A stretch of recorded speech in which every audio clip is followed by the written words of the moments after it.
to have a mind where you can control your thought and your emotion is incredible.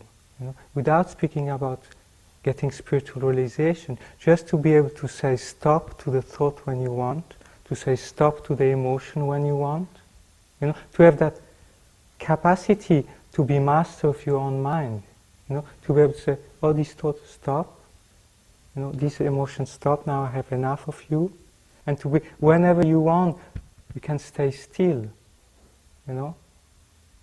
So to have this capacity is an incredible, peace of mind, an incredible advantage.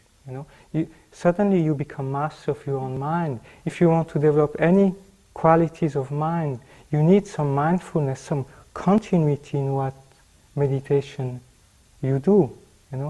For example, you meditate on love. If your mind of meditating on love gets constantly interrupted by other thoughts, there's no way that you will have the ability to develop a strong love. Same thing if you meditate about the nature of reality, how things really exist.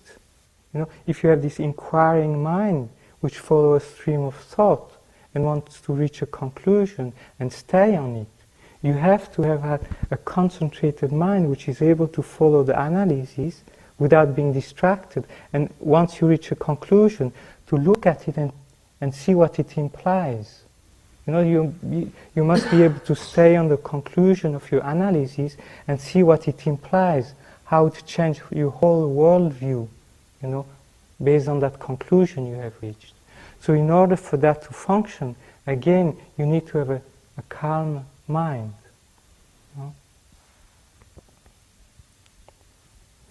If you have more, we have control over our mind.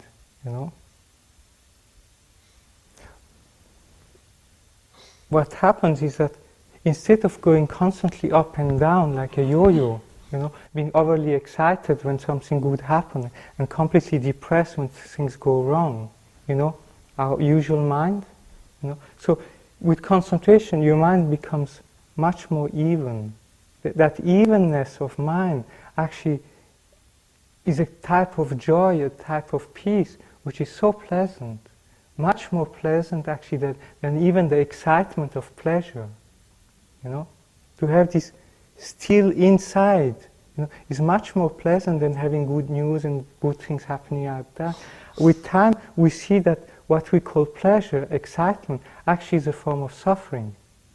It's not real happiness, it's excitement, and it's like boiling water. There's no peace, no serenity in what we call pleasure. But this we see by practicing.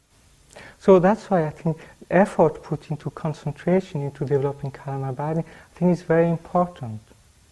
And we can do that in everyday life. It doesn't need necessarily to go into retreat to do that. You just know how to go about it, and you have to know how to integrate it into your everyday life. In order to develop calm abiding, there are certain conditions, which help.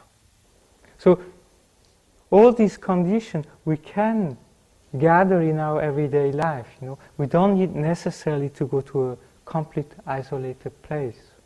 It just means having little desire, be content with one's life situation, and have a little bit of peaceful environment.